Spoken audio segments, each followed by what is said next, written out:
Hello, my name is 𝗟𝗲𝘁'𝗀𝗲, a reporter with the Food Institute. I'm reporting live from Groceryshop 2025.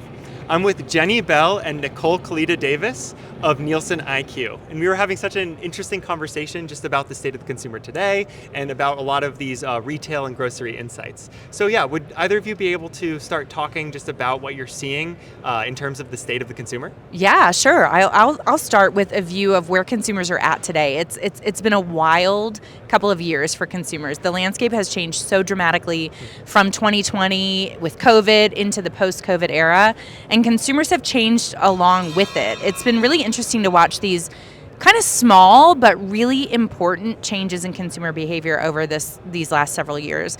Consumers went from concerned coming out of COVID to being really cautious in early to mid 2024, and now in 2025 we're seeing consumers operate in a conscientious manner or really intentionally about what they're doing. I mean, about a third of consumers are telling us they feel better off than they were a year ago, but about a third are also telling us that they feel worse off than they were a year ago. So there's this polarization of consumers.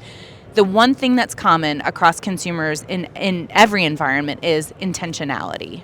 I really like that idea of intentionality too, because it means that they're sort of shopping a little bit deeper into some areas and not as much in others. Do you mind talking a little bit about that? Yeah, I think the way I think about intentionality is this interpretation of value. For so many years, we've thought about value as one-dimensional, price mostly.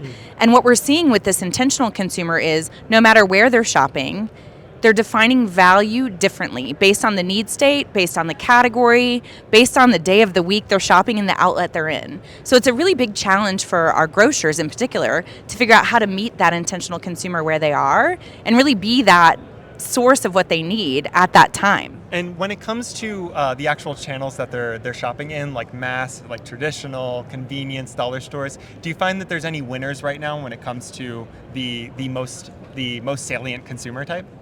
Yeah, Nicole just talked about the importance of value, and it's not just price, right? So while price is a big play, it's also about how can I get the product shipped to me as quickly as I need it, right? Or maybe I'm looking for a very specific need state, and I'm going and I'm looking in the mass channel, or maybe I'm a new Walmart Plus consumer, right? We've seen the data behind it, right? If you look at the success of the delivery program and the convenience aspect, but you can also get the lowest price, right? Guarantee. And so there's a lot of consumers, not just your lower income. You have higher income that are looking for value and stretching their dollar and shopping very differently.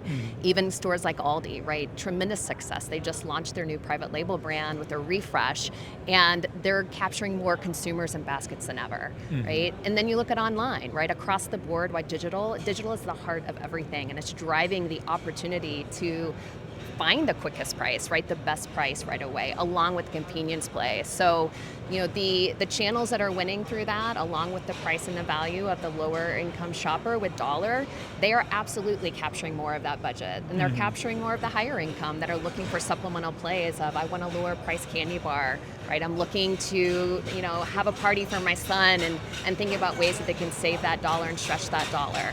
So it's really across the board that we're seeing those plays, and consumers are looking, right, for that very intentionally. Yes, thank you so much. That I feel like provides a really holistic view of what's going on today. Digging in a little bit deeper when it comes to the retail environment on the store shelf, Jenny, I have a question particularly for you, just based off of your experience and what you sort of work with, the data types day to day. How are you seeing all of the new shopper sort of impact the snacking and the beverages category? Something that tends to be a little bit more indulgent in times, but definitely has a very important place for the consumer today. Yeah, absolutely.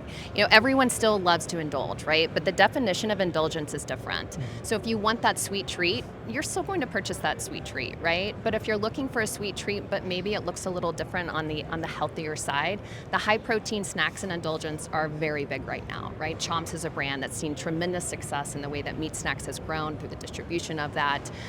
We have also, when you think about the regulatory movement of artificial and free from, consumers are looking for healthier choices, and there's, you know, a significant amount of emerging brands that are coming out to market that is driving a big boom in growth, specifically in the snacking category.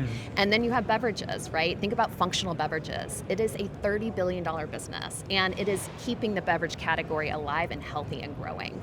And consumers, specifically millennials and Gen Zs, are really driving the success with, you have 𝗟𝗲𝘁, you have 𝗂𝗶𝗶𝗹, and that's not going to stop, right? We're going to continue to see beverages being defined by that functional health side, and consumers will continue to adapt, especially as the focus on the artificial and free from continues. Definitely. I'm definitely guilty of, I love 𝗟𝗲𝘁, I love my 𝗂𝗶𝗶𝗹. I love all those functional beverages, because it brings up this idea of this permissible indulgence that I think is so important to today's consumer need state, where you're still able to enjoy the things you want to, but maybe you're also hitting a macro that you care about, or maybe a sustainability narrative that you like, something else that really is part of that. I'm happy that you did mention that free from attribute too, and a little bit of that MAHA movement, but there's a very complex consumer today that is really considering a lot of categories. Do you feel that has repercussions outside of the snacking beverages, more through total store, perimeter categories, things like Absolutely. that? You could say that the MAHA movement has brought an exceptional level of awareness, but it doesn't mean that it's forcing consumers to make different choices. They want to make different choices. We know that almost 70% of consumers are looking for it, and they support this, right? And so while it may be forced and it may be coming from a regulatory standpoint, consumers are asking for it, and you're starting to see retailers really start to change their strategies to ensure that the assortment at the shelf is giving everything that consumer needs and wants to see. So shifting gears a little bit, one thing that we had talked about before was this idea of these like runaway inflation categories that have really, they're really changing a little bit what the consumer is doing, and it's the beef, it's the eggs, it's the coffee. These are big staple categories that really have such a large sort of share of food budget for consumers. How do you feel like that's shaping the retail environment today? Oh, it's such an interesting challenge for consumers and for retailers alike, right? Because certainly as price has risen, margins have gotten even tighter for some of our grocers. So I think it's affecting the retail space because consumers are having to make trade-offs, right? There are consumers that will continue to buy these categories if their economic stability will allow for it, their financial stability will allow for it. We see that they're continuing to engage, even despite the fact that eggs have increased by 150% over the last 4 years, right? I think beef was 45% increase over the last 4 years.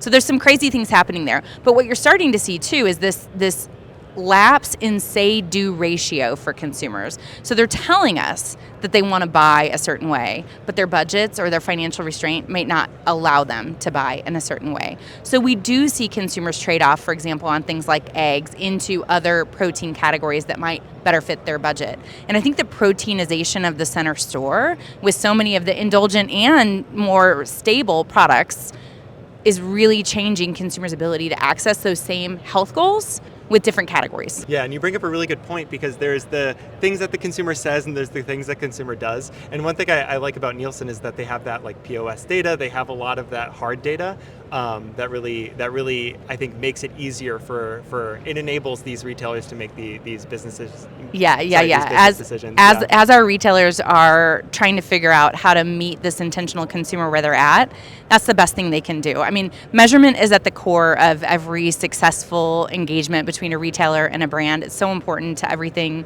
that all of our NIQ partners are needing to be successful. But measurement is also changing as the consumer is changing. And it's really a call to action for brands and CPGs to collaborate a little bit differently than they have in the past. We know measurement's at the core, but sometimes retailers and brands are going to have competing priorities, right? Retailers are trying to drive revenue, brands are trying to drive market share. And so to be really successful in this very diverse and hard to navigate landscape, we always want to encourage our partners to think back to some core metrics like the lifetime value of a consumer, like incrementality. Let's get away from some of the traditional market share and revenue goals to find these collaborative objectives that are going to help us be with that intentional consumer at the point of purchase, which is, by the way, where they're making decisions more than ever before. Yeah, thank you so much for that. So one last question. Since we're at Groceryshop, there's been so many exciting conversations around this consumer, the value that they look for, the loyalty, all of these things. And also with the omni-channel environment today, where they're shopping, how best retailers can meet the needs of these consumers. Using this and sort of thinking into the next year, what do you think the future of the grocery and shop environment will look like?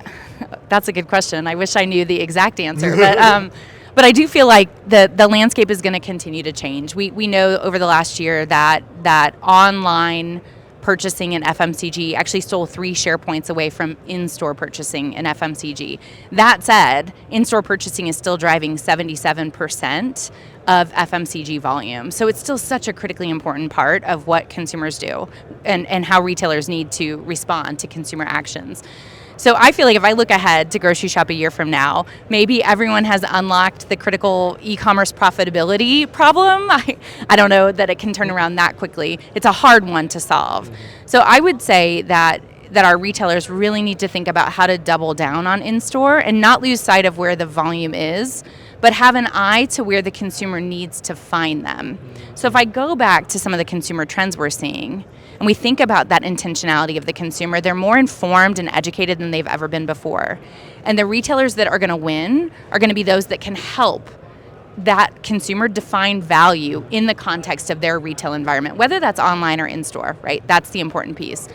And the brands that are going to win, I think, are the ones that are going to stop thinking about lead brand as the only way to win and instead thinking about the value definition for each consumer in each need state, in each retailer. I'm not saying that's easy, but I think cracking that code of kind of unlocking how to meet that consumer is going to be critical to Groceryshop 2026. Is there anything you'd like to add?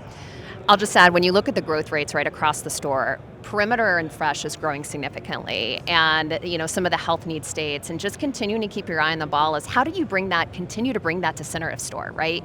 Grocers can't win without winning at center of store.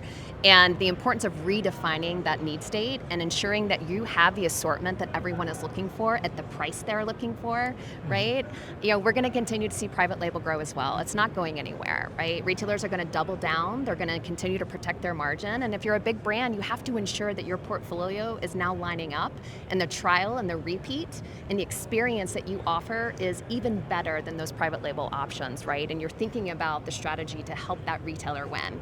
And when you do both of those really well together, everyone wins, right? Including the consumer. Thank you so much for your insights, Jenny and Nicole. George Hager at the Food Institute. We'll catch you on the next one.